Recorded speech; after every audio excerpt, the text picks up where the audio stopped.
Students welcome back to my channel. कैसे हो आप सब? उम्मीद करती हूँ बेटा सभी अच्छे होंगे और अपना ख्याल भी रख रहे होंगे। तो बेटा आज हम अपनी सब्जेक्ट क्या है, साइंस है, उसकी वर्कशीट नंबर 13 करने जा रहे हैं, हिंदी में करने जा रहे हैं और 9th क्लास की है। ठीक है, 3 अगस्त की ये आपकी वर्कशीट है। ओके, और कौन सा टॉपिक रहेगा बेटा?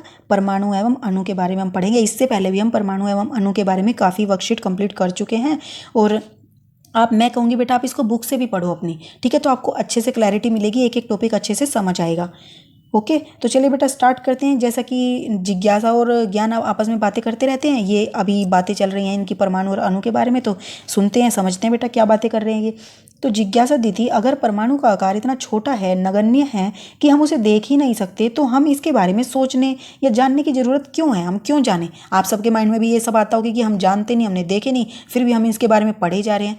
तो हम बेटा इसके बारे में क्यों पढ़ रहे हैं? यही जिज्ञासा बताती है ज्ञान को कि हम इसके बारे में इसलिए सोचते हैं क्योंकि हमारे आसपास के सभी पदार्थ या वस्तु परमाणुओं से ही निर्मित हुई हैं।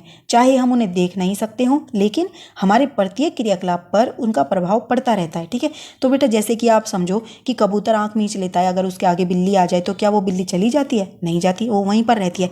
ये हमारी सोच है कि हम ये सोच लेते हैं कि हम क्यों सोचें या कुछ है ही नहीं, हम उसको इग्नोर कर देते हैं। तो ऐसा नहीं होता, हम इग्नोर कर रहे हैं हम अपने आप से। ठीक है, लेकिन वो चीज़ें तो वहीं पर ही रहेंगी, वो तो सत्य है।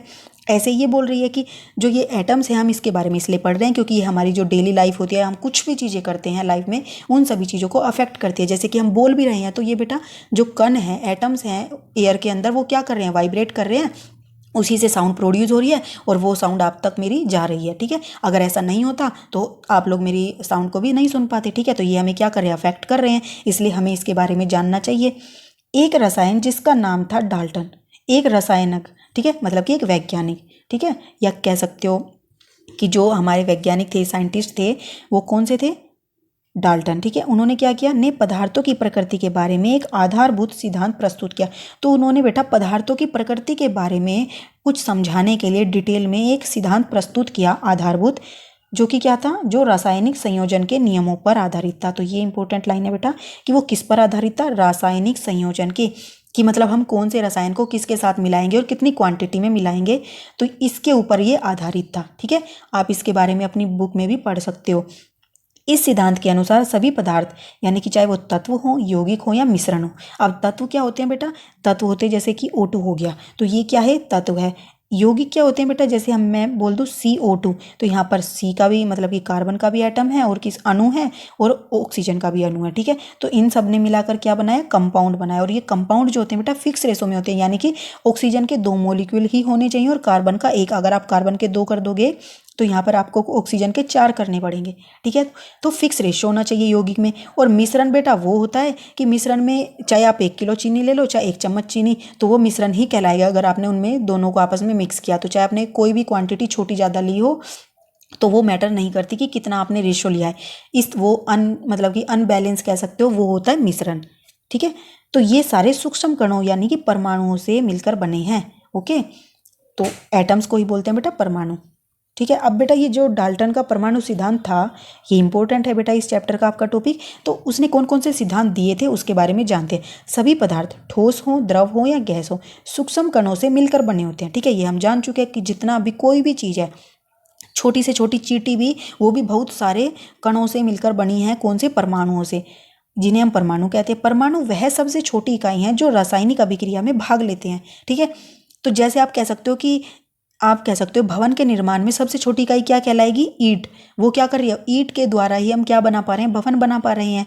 ऐसे ही आप कह सकते हो कि 1 kg अगर आप सेब ले रहे हो, तो उसमें एक जो सेब होगा वो क्या करेगा? एक बेसिक इकाई होगी उसकी। ठीक है, इसी तरीके से किसी भी पदार्थ का निर्माण करने में, या आप कह सकते हो कि सागर का जो निर्माण हुआ है, समुद्र का निर्माण हुआ है, वो किससे हुआ है? जल के छोटे छोटे कणों से, या कह सकते हो तालाबों से, नदियों से, इन सब से मिलकर बना है। ऐसे ही कोई भी पदार्थ है वो इन छोटे छोटे कणों से मिलकर बना है, इसलिए ये सबसे छोटी इकाई कौन सी है? कण। आज के डेट में तो बेटा इससे भी छोटी इकाइयाँ मिल गई हैं, इलेक्ट्रॉन, प्रोटॉन, न्यूट्रॉन, लेकिन जिस टाइम पे ये सिद्धांत दिया गया था उस टाइम पर ये प्रूफ नहीं था इस बारे में। ठीक है, तो परमाणु अविभाज्य सूक्ष्मतम कण होते हैं। तो बेटा जो परमाणु होते हैं वो इनडिविजिबल, यानी कि उनको आगे हम डिवाइड नहीं कर सकते, विभाजित नहीं कर सकते, वो कण होते हैं। लेकिन अब हम कर सकते हैं, उसकी हो चुकी है डिस्कवरी, जो कि रासायनिक अभिक्रिया में न तो सर्जित होते हैं और न ही विनाश होते हैं। यानी कि ना तो हम इनको क्रिएट कर सकते हैं और ना ही हम इनको मतलब कि कह सकते हो आप कि सृजित मतलब बना सकते हैं या फिर विनाश कर सकते हैं, यानी कि खत्म कर सकते हैं। क्या कह रहे हैं बेटा इसका मतलब कि जैसे आप क्या कर रहे हो, आपने यहाँ पर आपने जल बनाना है तो आपने यहाँ पर H2 लिया और क्या लिया, O लिया, ठीक है, ऑक्सीजन ली। तो आपने ये कण मिलाई और आपको क्या मिलेगा, H2O, ये आपको कंपाउंड मिला। तो ये केमिकल रिएक्शन है, रासायनिक अभिक्रिया है। इस अभिक्रिया में ऐसा नहीं होगा कि आपने ये H2 लिया तो ये यहाँ पर इस साइड आपको नहीं मिलेगा, और जितना आपने इसका मास यहाँ पर लिया, अगर आपने यहाँ 2 कण लिए हैं तो यहाँ पर 2 ही मिलेंगे, चाहे वो इसमें मिले प्लस में मिले आपको, चाहे कुछ एक्स्ट्रा अलग, ठीक है। तो ये और ये बराबर ही रहने वाला है। रासायनिक अभिक्रिया में हम ऐसा नहीं है कि पहले हमने कुछ लिया था और बाद में वो खत्म हो गया। ओके, ये कहना चाह रहा है कि हम इनको रासायनिक अभिक्रिया में न तो सर्जित कर सकते और न ही हम इनको विनाश कर सकते हैं इनका, ठीक है।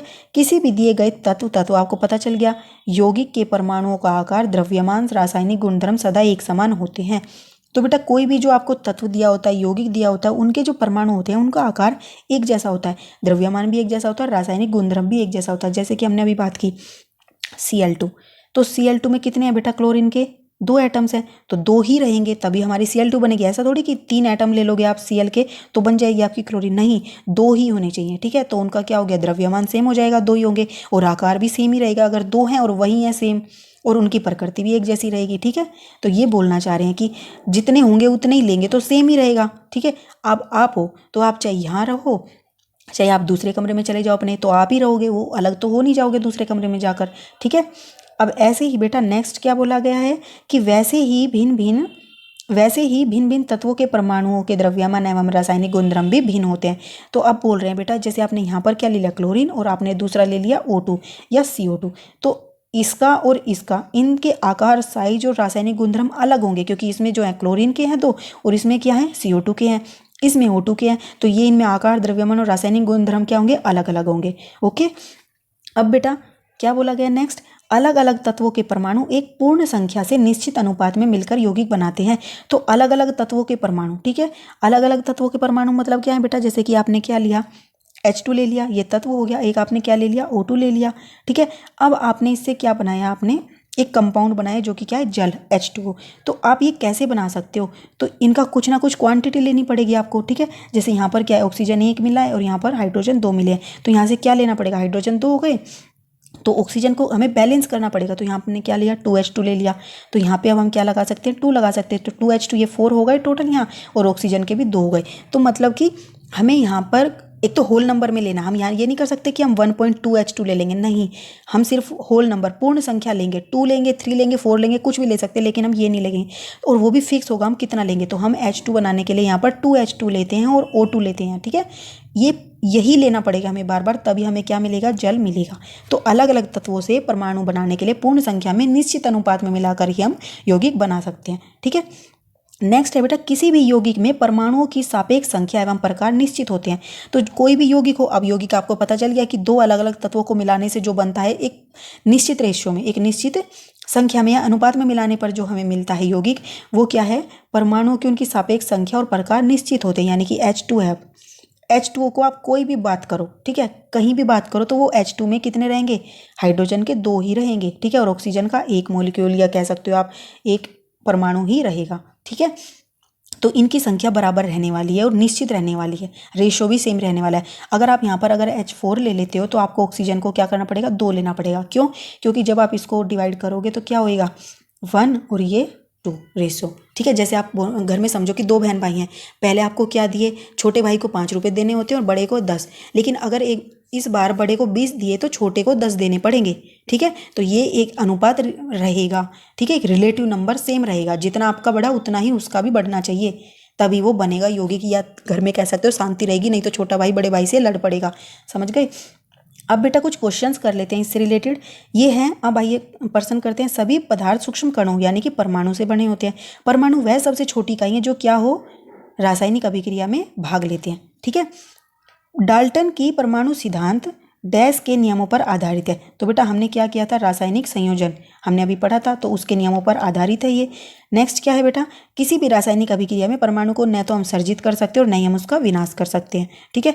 अब डाल्टन के परमाणु सिद्धांतों के किन्हीं 3 मुख्य बिंदुओं का उदाहरण सहित सापेक्ष में वर्णन कीजिए संक्षेप में। तो बेटा मैंने आपको डिटेल में एक एक चीज़ें अच्छे से समझाई हैं, तो आप वो उदाहरण लेकर यहाँ से कोई भी 3 जो आपके इंटरेस्ट के हों वो याद हो सके वो आप यहाँ पर लिख देना इसमें, ठीक है। और आपको समझ ना आए तो आप दोबारा से इस वीडियो को देख लेना और साथ ही बेटा इसको बुक से भी पढ़ने की कोशिश करना, आपको और अच्छे से समझ आएगा। और फिर भी कोई डाउट रह जाता है तो आप मेरे से कमेंट बॉक्स में पूछ सकते हो। तो बेटा इस वीडियो में यही टॉपिक था, अगला टॉपिक हम अपनी नेक्स्ट वीडियो में करेंगे। तब तक ऐसे ही हंसते रहिए, मुस्कुराते रहिए, पढ़ते रहिए और आगे बढ़ते रहिए। Thank you.